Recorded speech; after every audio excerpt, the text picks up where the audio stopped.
বন্ধুরা আমার, তোমরা কি টলস্টয়ের সেই গুড় লাগানো গল্পটা জানো? গুড় লাগানো, গুড় গুড় মিষ্টি। একবার হলো কি, একটা লোক শয়তানকে বলছে, শয়তান তুই এত শয়তান কেন? কেন মানুষের মধ্যে এত অশান্তি, দাঙ্গা হাঙ্গামা লাগিয়ে দিস? এখানে উল্লেখ্য, শয়তানটা তখন একটা মানুষের রূপ ধরে ওই লোকের সামনে উপস্থিত। বিখ্যাত লেখক টলস্টয়ের গল্প, কিন্তু গল্পটার নাম হচ্ছে শয়তানের পরাজয়। তো শয়তান বলছে, কেন আমাকে দোষ দিচ্ছ? তোমরা মানুষেরা খুব খারাপ। যখনই কোনো একটা ঝামেলা হয় তোমরা শয়তানকে দোষ দাও, নিজেদের দোষটা চোখে দেখো না। তো বলছে, না তুমি তো বাজিয়ে দাও গন্ডগোল যত। বলে আচ্ছা ঠিক আছে, আমি তোমাকে একটা উদাহরণ দেখাই। বলে দেখাও। তো ওরা একটা মফস্বলের একটা ঢিবির মতন জায়গায়, এটার উপর দাঁড়িয়েছিল, পাশেই মাঠে সাপ্তাহিক হাট বসেছে। তোমরা জানো বাংলাদেশের অধিকাংশ এলাকায় সপ্তাহে 2 দিন হাট হয়। তো টলস্টয় তো আর বাংলাদেশে আসেননি, কিন্তু ওনার এলাকায়ও ওনাদের ভাষায় কি হয় জানি না, এরকম হাট বসেছে। হাটে নানা রকম পসরা সাজায় দোকানিরা। কিছু স্থায়ী দোকান থাকে, অধিকাংশই অস্থায়ী দোকান থাকে। তো শয়তান বলল, তুমি দেখো আমি একটু হাট থেকে ঘুরে আসি, তুমি দেখো আমি কোনো শয়তানি করি কিনা, খারাপ কাজ কিছু করি কিনা, আমি তোমার কাছাকাছি থাকবো, তুমি দেখতে পাবে। তখন এই লোকটা শয়তানকে চোখে চোখে রাখছে। শয়তান কি করে? শয়তান করলো কি, গেল সবজির দোকান পার হয়ে একটা বড় মুদি দোকানের ওখানে গেছে। ওই দেশি মুদি দোকান, নানা রকম জিনিস আছে, সেইটার দাম কি, ওইটার দাম কি, এটা কেমন, এসব জিজ্ঞেস করতে করতে ওখানে যে গুড়ের মতোই কিছু ছিল, সেটা এমনি ধরে একটু দেখছে। বলছে এইটার দাম কত? দোকানি বলল।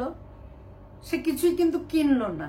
সে করলো কি, ওই যে অস্থায়ী দোকান তো, ছোট ছোট পিলারের মতন গাছের গুড়ি দিয়ে ঠেকটান দেয় এই এগুলাকে, চালগুলাকে, ওখানে হাতটা মুছলো। আমাদের দেশেও তো পান খেয়ে চুনের আঙ্গুলো তো মুছে, তো গুড়টা ওখানে ওই খিলানের মধ্যে মুছে দিয়ে আসছে গাছের খুঁটিতে। এতে দোষের কিছুই দেখা গেল না। অনেকেই এরকম করে। চলে আসছে, এসে বলে, দেখো আমি ঘুরে আসলাম হাট, কিছু খারাপ কাজ করেছি? বলে না, আমার চোখে তো এখনো কোনো খারাপ কাজ পড়েনি। বলে একটু দেখো, আমি তো কিছু করিনি খারাপ কাজ, তুমি দেখেছো, স্বীকার করেছো, কিন্তু এখন দেখো কি হয়। কিছুক্ষণ পর ওই দোকানে আরো লোকজন আসে, ওটা সবচেয়ে বড় মুদি দোকান। ওখানে এখন হলো কি, ওই যে গুড়টা, হাতের গুড়টা লাগাই দিয়ে আসছে না, ওখানে মাছি আসতেছে। সারা পৃথিবীতে কিন্তু মাছি আছে, মাছি আর পিঁপড়া সব দেশের বাসিন্দা। মাছিরা গিয়ে গিয়ে বসছে, মানুষজন এমন এমন করে মাছি তাড়াচ্ছে, কথা বলছে, কেনাকাটা হচ্ছে। কিছুক্ষণ পর একজন লোক ওখানে আসছে, তার ব্যাগের ভিতরে হাত পা খাওয়ার মতনও আছে, মানে লাঠিওয়ালা জিনিস। এখন যে এসছে হাত পা খাওয়ালা, তার সাথে আবার এই দোকানের মালিকের বেশি সুসম্পর্ক নাই। কিন্তু যেহেতু এটা সবচেয়ে বড় দোকান, এখানে এমন কিছু জিনিস আছে যেটা অন্য জায়গায় নাই, তাই ওই লোকটা এই দোকানে আসছে কিনতে। মাছি খুব ডিস্টার্ব করছে, তখনও হাত পাখা দিয়ে বাড়ি মেরেছে মাছিকে বাড়ি মারতে গিয়ে বয়মের উপর বয়ম সাজানো, একটার উপর একটা বয়ম গড়িয়ে পড়ে 2-1টা ভেঙে গেল, আর তো দাঙ্গা বেজে গেল। হ্যাঁ, তুমি আমাকে দেখতে পারো না, আমার দোকানে এসে ভাঙচুর করছো। এই দোকানদারের পক্ষের লোক, ওই লোকের পক্ষের লোক, লেগে গেল মারামারি। তখন শয়তান এই মানুষটাকে বলছে, দেখেছো আমি কিছু করেছি না মানুষেরা গন্ডগোল করছে? লোকটার কিছু বলার নাই, গন্ডগোল মানুষেরাই করছে। কিন্তু গুড়টা লাগিয়ে এসেছিল শয়তান। যখন গুড়টা লাগিয়েছিল, এটা ব্যাপারটা একদম নির্দোষ ছিল, স্বাভাবিক একটা প্রক্রিয়া ছিল।